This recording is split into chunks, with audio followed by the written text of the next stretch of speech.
Welcome to the Truth in the Public Square podcast, a podcast dedicated to equipping Christians to engage culture and politics for the glory of God and the common good. I'm your host, Harrison Lang, and on today's podcast, I'll be here by myself to discuss three important questions for Christian conservatives and to those involved with us here at Truth in the Public Square. First, we will cover the recent divisions that we've seen among the MAGA coalition and what that might mean for the future of the Republican Party in the years ahead. We will also cover the timeless wisdom that we can learn from former Senator Ben Sasse about priorities we should have as Christians and conservatives while engaging in politics. And thirdly, what is the future of truth in the public square? What are we building right now, and why I'm more helpful than ever before? If you are a Christian conservative who wants to engage culture and politics faithfully at the local level, at the state level, and eventually the national level, this episode is ultimately for you. Over the past few weeks, we've seen some real tension and division inside the broader MAGA coalition and the Republican Party. Reports are coming out about these fractures that are around foreign policy, around the situation in Iran, spending, and other priorities. And then we even see some personality clashes. You see on one side, we have these hard-charging American first loyalists who want bold disruption and loyalty above all. And then on the other hand, you have got these populists. You have libertarians and more traditional conservatives who are raising questions about endless wars, fiscal discipline, or how certain decisions align with the original promises of putting Americans first. This isn't entirely new. Coalitions are messy by nature. And of course, as humans, we are all sinful and are going to be prone to disruption and to divide over one another. But it feels sharper than ever before. Some voices have helped get President Trump back in office are openly frustrated. You have Marjorie Taylor Greene, who has gone out and to have these strong critiques of the former president and that she used to be in full-out support. And then others are doubling down on Trump and his agenda. And of course, we have the mainstream media who is loving every minute of it, framing it as a total collapse of the MAGA movement. Here's my take. I'm not interested in piling on or declaring the movement dead. Donald Trump is still in office. He's delivered real goods for conservatives. One of my most forefront things I think that he's done really well at, and I've mentioned this before, is his Supreme Court nominees. He has made borders stronger. He has allowed some economic growth that lifted working-class families and a willingness to push back against the cultural left and the administrative state. Those are achievements worth celebrating and learning from. But at the same time, no leader nor any movement is perfect. There are some fair critiques. Sometimes the focus on personality over principle, and occasionally his fiscal recklessness with some of those tariff policies, and then some foreign policy moves that didn't always feel consistent with a restrained American first approach. You can definitely see why people would be disappointed with these attacks on Iran. Obviously, the mission to take over Maduro in Venezuela. But if we want the Republican Party to be a vehicle for lasting conservative change, not just a one-man's brand of Donald Trump, we have to be honest about both the wins and the areas where we can do better. My hope is that we can learn from the best of the Trump's era, the energy, the willingness to fight, the focus on forgotten Americans, and pair it with the deeper commitments to constitutional order, fiscal responsibility, moral clarity, and yes, putting country conservatism and then the party in the right order. That leads me perfectly into our second topic. Ben Sasse, back in 2016 at CPAC, he gave a speech that I still think about often, and I listened to it this past week. He was primarily navigating a chaotic primary season, and he laid out his priorities with refreshing clarity. Here's the key part. I want you to hear it in his own words. Listen right here.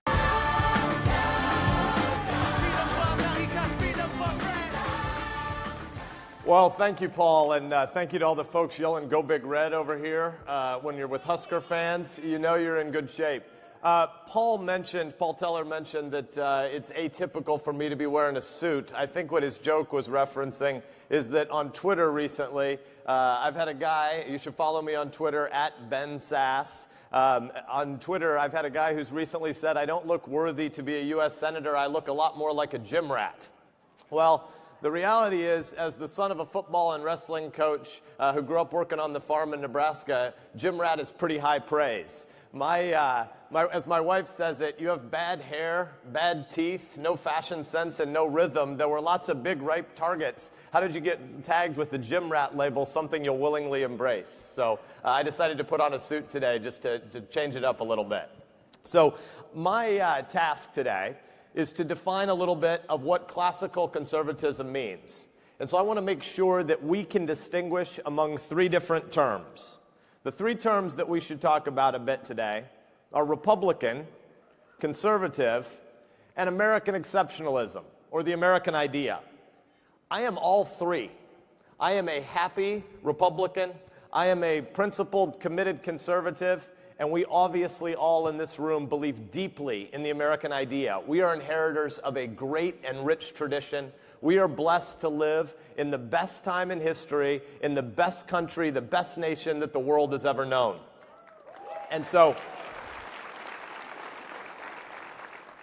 I urge you all to be Republican, to be conservative, and to be American. But it's very important the way we rank order those three. And so I stand before you today, and as a kind of creedal matter, I say, I am an American first, and I am a conservative second, and I am only a Republican third, although I am happily a Republican. And I would like to urge you to think a little bit about how we rank order those different identities. Because if we get them out of order, we actually wage war against them, sometimes intentionally, sometimes accidentally. But I think back to C.S. Lewis talking about the little old lady who loved her cat. And he said you can only properly have affection for a cat if you first recognize that the cat can't be the first thing. If you think that a cat might accidentally be God, you'll never know God, nor will you understand the goodness of the gift of a creature that is a cat. And in the same way, when you think about your identity as a member of a political party or as a principled conservative, you have to understand how those things relate to one another and how we rank order them. So we should begin by admitting that it's been a bad 7 years for all three of those categories. It's been a bad 7 years for the Republican Party. It's been a bad 7 years for conservatism. But even more importantly than that, it's been a real bad period for those of us who believe deeply, who cherish, who love the American idea. If you've inherited the American tradition as we have, we want to lift it up. We want to celebrate the American idea. And tragically, we have had in this country the last 7 years a guy as president who said that one of his core purposes is to fundamentally remake America. I don't think we want to remake America. We don't want to change America. We want to recapture the greatness of America, and we want to pass that on to the next generation. We have had as our president a man who doesn't pay respect to the separation of powers, to divided government, which are things that our founders gave us on purpose. These are features, not bugs. We have a president who has tragically said, if the Congress won't do what I want them to do, if they won't pass the laws I wish they would pass, it's no big deal. I've got a pen and I've got a phone, and I can just make up law unilaterally. That's tragic. We have a guy who, as president, pardon me, was asked, do you believe in American exceptionalism? And it's like you could see the political polling running in his head as he said, well, I don't, but I know that I'm supposed to say yes. So I'll say, sure, with a slough. I believe in American exceptionalism the same way that Greeks probably believe in Greek exceptionalism, or the way that Brits might believe in British exceptionalism. Well, Mr. President, that's not actually what American exceptionalism means. American exceptionalism is not some sort of ethnic claim that because of something we received in the bloodstream, Americans are better than other people. American exceptionalism is a claim about history. American exceptionalism is a claim about what happened in the American founding. And if we don't understand why the American founding was extraordinary, you can be sure that our kids won't understand why America is extraordinary. And we live in that kind of time of cultural amnesia. At one level, this has been going on since the 1960s. But this president, in a much more aggressive way, has decided to attack the exceptional nature of American history. And so we should pause and go back to our founding moment, because our founding moment is truly extraordinary. Our founders were making a claim about human dignity. Our founders were saying that everybody, everywhere, not just people like us who've been blessed to be born in this place, but everybody, everywhere, is ordained with natural rights. Everyone everywhere is created in the image of God with natural rights, and government is just our shared project to secure those rights. Government is not the author or the source of any of our rights.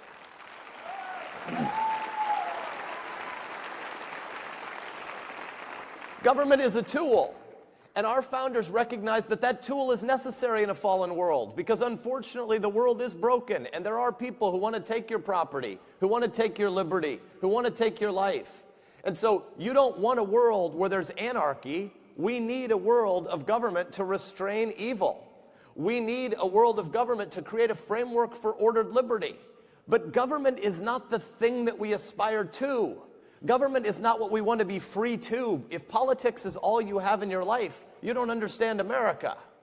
Politics are about creating a framework to be free from so many horrible things in the world, so that you can be free to go and live all the great things that life has for you as you pursue happiness in your local communities, in your churches, in your families, in your schools, in your small businesses, at the PTA, at the Little League, at the Rotary. The meaning of America is not in Washington, D.C. The meaning of America is in all the communities and the little platoons that you come from. And so fundamentally, the American founders understood that throughout almost all of human history, almost everyone had been wrong about the nature of government, because people had almost always said, since the world is broken and we need government, therefore might must make right. The king is the guy who has a monopoly on violence. He can do whatever he wants because he's got the biggest army. The king is free, and the people, they weren't citizens. They were dependent subjects. And so if you wanted to do something, your passive assumption was prohibition. Unless you were expressly allowed to do it, you should assume you're prohibited. So if you want to worship in the way that your conscience demands, but it's not the established church, you need the government to give you paper to say you're a tolerated religion. You want to start a small business? Great. You go and you supplicate before the king and his court, and you see if they'll give you a charter, if they'll give you permission to start that small business, which would benefit your neighbor. But the passive assumption was prohibition. The American founders looked at this and they said, throughout almost all of human history, except maybe a couple of city-states in ancient Greece, throughout almost all of human history, people have been wrong about the nature of government and the nature of freedom. And we, the people in America, believe that our rights come to us via nature, and government is our project to secure them. And so we, the people, give the government enumerated powers. We don't ever wait for the government to give us any rights. We claim those by nature.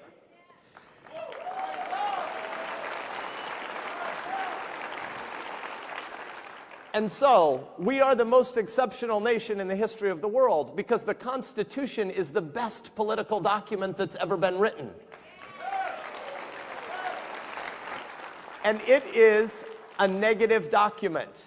The Constitution is just a list of powers that we decided to give the government. And when that list ends, the government has no further powers.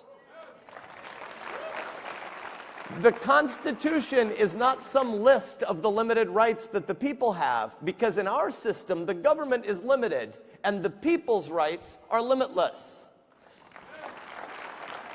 And the founders back in Philadelphia in 1787 and 1789, they had a big long debate about this, and they said, well, this is tough because people are always used to having their rights listed. Shouldn't we list them? And they said, no, we will not list them. We will not put the rights in the document, because if we put the rights in the document, at some point the list will end and people will assume that is the end of their rights. And so there was a picture that they had in their mind. Imagine a tiny little island surrounded by a giant ocean. Throughout human history, people have believed that the island is your rights and the ocean is the powers of government. And the American founders said this picture is exactly backwards. Because the island is the little set of enumerated powers that we the people give the government, and the ocean is the limitless rights of people who were created with dignity.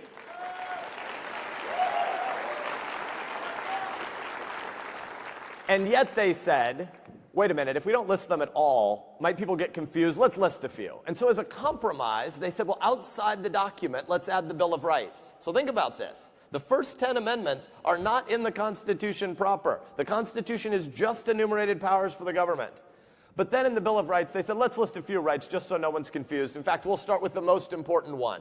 We'll rank order them. Okay, what should we list first? Let's list the most important thing. What's listed first? Religion and speech and press and assembly and the right of redress of grievances. It's a dog's breakfast. It's a laundry list. They couldn't list just one thing first because, again, they wanted to scream, and the structure of their document screams, all the rights are the people's. And so then when you go through the Second Amendment, near and dear to all of our hearts here, when you get to the 9th and 10th Amendment, what do they conclude by saying? There's no end to this list. The 9th and 10th Amendments say, any right not listed here is still a right for the people, and any power not given to the federal government here is still a power that the federal government doesn't have.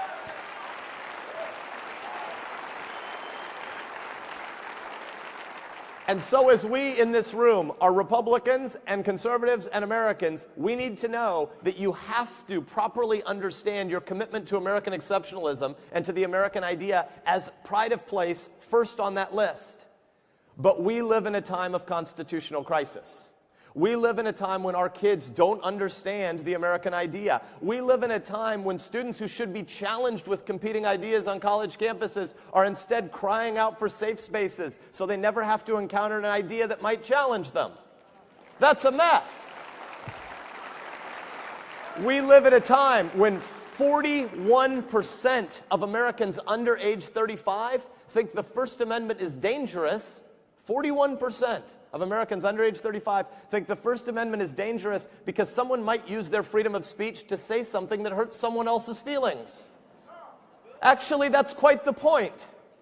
Our founders were debating. Our founders had different views of religion. They were debating heaven and hell. You might hurt somebody's feelings if you talk about mortality and big things. And government is the framework that says we're not going to shoot at each other while we talk about it, but we're going to sit at the table and argue like people with big boy pants. From this clip, we hear Senator Sasse practically saying, I'm an American first who believes in American exceptionalism, in the American experiment that our founding fathers have articulated.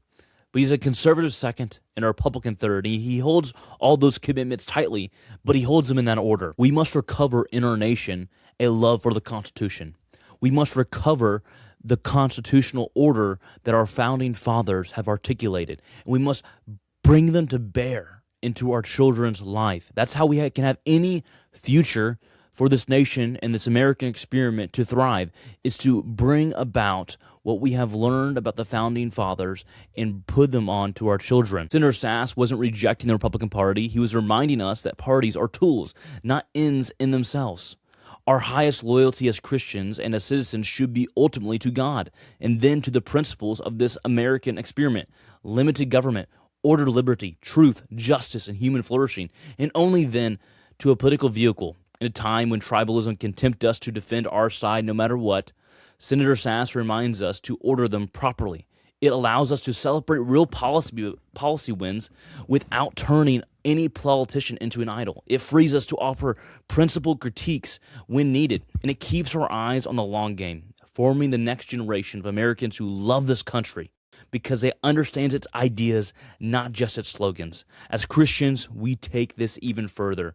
Our ultimate identity isn't being American, it isn't being a conservative, or it's being a Republican. It's being folks who are found in Christ. So what does all this mean for us practically? At Truth in the Public Square, we believe the most important work right now is happening at the local and state levels, not just Washington, D.C. That's where real cultural shaping happens. It happens in the school boards, the state legislators, and community institutions.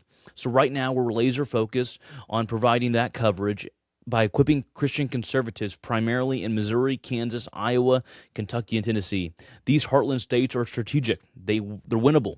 They influence the broader Midwest and South, and they can serve as models for the rest of the country. Our goal is straightforward: help everyday believers, from the stay-home mom to the pastor to the oil mechanic, to strengthen their Christian conviction and their conservative principles with all courage and all wisdom. We want to equip them to engage culture and politics for the glory of God and the common good, not as angry cultural warriors, but as thoughtful, faithful citizens who can articulate truth winsomely and stand firm when necessary.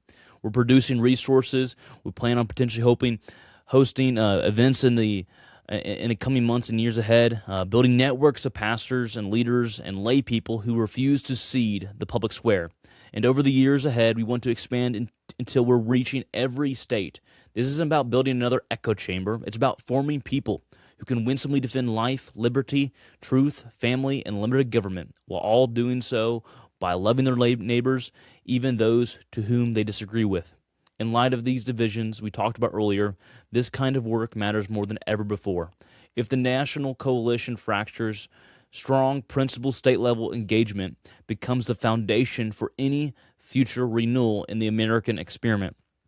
I'm genuinely excited about what God is doing through this. So if you're in one of those focus states, or even if you're not, I want to invite you to get involved. Check out our website, join our email list, or reach out if you want to host a training event in your church or in your community, as I've priorly stated. My friends, politics will always be messy because people are messy. But we don't have to put our hope in politics or personalities. We put our hope in the God who raises up and brings down leaders, and who causes people to be faithful in every sphere. Let's celebrate the good from recent years and learn humbly from the shortcomings. Keep our priorities straight by being American, being a conservative, but ultimately putting Christ first, and get to work building from the ground up. So thank you so much for listening to Truth in the Public Square podcast. Looking forward to hearing from you soon.